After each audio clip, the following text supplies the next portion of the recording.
Hello and welcome to Tech Open Air Studio. My name is Maurizio Pesce. I'm with Wired Italy and I'm here sitting with Scott Croyle, who leads design and product at Nextbit.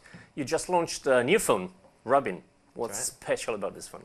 Well, we actually did a Kickstarter campaign in September of last year and it's just started shipping in February. But there's a couple things that are unique about Robin. I think the first thing is that if you look at the current marketplace, you put iPhone and every Android phone on the table, nothing really stands out. Everything kind of feels the same. And so from a design perspective, Robin is really, it's really something kind of remarkable. It really looks kind of very different. It's very clean. It's very modern. So we've taken a very different approach to the design. So that's number one. Number two is it's the first phone that's designed to never run out of space. And we do that by integrating the cloud into the operating system to basically magically move stuff on and off the phone to make sure that the 32 gigabytes of storage that you have on here never truly fills up. Mm-hmm. I can't really imagine how many problems you run through to build this solution. So how do you break down a problem? Yeah, it's a good question. I think when we first kind of sit around, it's like, yeah, let's do a phone. And actually, let's not only do a phone, but let's do a phone that has software with the cloud integrated into it. You can imagine, like, there's 13 people sitting around like, how does that actually happen? And I think, the first thing is I think you were talking about breaking down the problem. That's the first thing, which is, you start, the first thing I started doing was like, what do I know, what do I not know? And then start thinking about all those areas that I don't know, whether it's manufacturing a phone or finding a manufacturer of a phone or finding, like developing a kind of marketing approach and doing a Kickstarter campaign, all these sort of things. And that's just about hitting your network up, starting to call people that are either in my network or maybe 2 steps out of my network, and not being afraid, just kind of like calling up and being like, hey, I'm just trying to figure some stuff out. Can you give me some pointers or point me in the right direction? And 90% of the people out there, if they think you're like somewhat credible, they're going to try to help you out. I think it's human nature to kind of want to these guys are backed by Google Ventures Excel partners, or Scott, who used to be the head of design at HTC. Like, oh yeah, I'll help them out. Let's see, it can't hurt, to kind of help us out. And so that was the kind of the first thing, was just like really go out there and try to like understand the problem, and then to start trying to like break down each one of those segments. Stick the neck out and put your face on the project. Yeah, that's right. Is there any specific hurdle that you found launching a small company coming from a big company like HTC? Well, I think the biggest thing, the biggest difference is that you don't have all those resources around you to kind of go super deep on stuff. The flip side is that decision making happens super, super fast, right? There's like 2 people that you have to kind of get on board with a particular decision.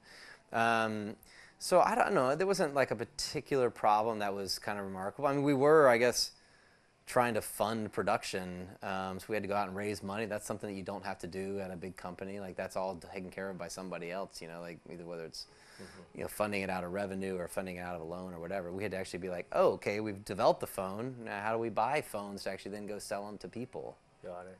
And is it hard enough to, step distant from your product and see how it fits to the world in which you're going to launch it? Yeah, for sure. In fact, we went through a pivot, and that was kind of a hard thing, like to come in and be like, okay, do we have a product? Do we have, are we going to keep doing what we're doing? And that's actually, it's a hard conversation to have, because everybody has to admit that what they were in love with, what they found the company with, what they actually raised money from investors at, either the timing was wrong or the execution was wrong, whatever it is, something kind of needed to happen. So that's always very difficult, and it's kind of hard to have like that kind of honest discussion with yourself and with your business partners to kind of to kind of get there. But how important is networking when you're building something and you're not enough people? Right. I guess it depends on the scope of the product. If it's just like a little app, you probably don't need to network as much, but you're gonna have to raise money at some point, so the networking is kind of pretty key. But yeah, I think networking is invaluable, because like you're not going to know everything. I think that kind of honesty about, you don't have to be the person that knows everything. You want to surround yourself with people that know everything. That's how you can really be successful. So that network is pretty important, to kind of always keep working on it, keep building it. Even if it's not a conscious thing, just be like, oh, you know what, that was a cool person that I just met. They have a lot of knowledge. Oh, I need to kind of connect with them so I can kind of track them, and then be willing to hit them up later on. You launched this phone with the crowdfunding campaign.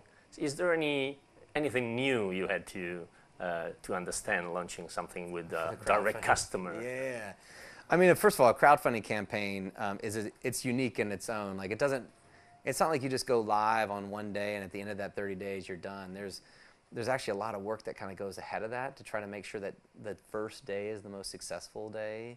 during the campaign. So so yeah, I mean that was something where again like we just started calling people and trying to like, oh, you've done we talked to the ex-CEO of Ouya. They had had a successful campaign, and we had talked to a couple other kind of people that had either lack of success or good success, and now there's actually companies that you can hire that'll kind of help you do that. We didn't do that, but yeah, I think you might have. Yeah, if I didn't, maybe we didn't have some people in our network to kind of do it, but. Yeah, I think that's hitting that network up and just kind of again like educating yourself. And by the way, I won't stop with one person. I like to talk to like 3 or 4. So then all of a sudden you have 3 or 4 different points of view. Yeah. So then you can form your own point of view about it. Sure. Let's talk about the phone again for a second. So do you want to explain us how do you manage to make the phone never run out of space? How do you make it never run out of space? Yeah. Yeah, so basically the way it works is when you first get Robin and you log in, we start synchronizing the apps that you've installed install on the phone. We start synchronizing those apps to the cloud. We also do that with photos and videos. We start syncing those to the cloud. And then we wait. You have 32 gigabytes of onboard storage, so we don't need to do anything. We don't need to take anything off the phone. And by the way, that synchronization happens by default when you're plugged in on Wi-Fi. So every night you get home, just synchronizing the cloud. Okay. And then we wait and watch. So after 9 months, when you start to fill up that 32 gigabytes, we look at how you've been using your phone, and we say, what's the least likely thing you're going to access? And we'll take that off the phone. So we like, there's an app. For new yep, things. Exactly. So, there's an app you haven't used. That'll come off the phone. It will leave behind a shadow icon. You simply tap it. It reinstalls it if you need it. Hooks back up all the credentials. For photos, instead of taking them off, we just downsample them to screen res. So that's how we actually free up space on the phone. Just like that. Just like that. Okay. Thank you, Scott, and thank you, everybody, for joining us at Tech Open Air.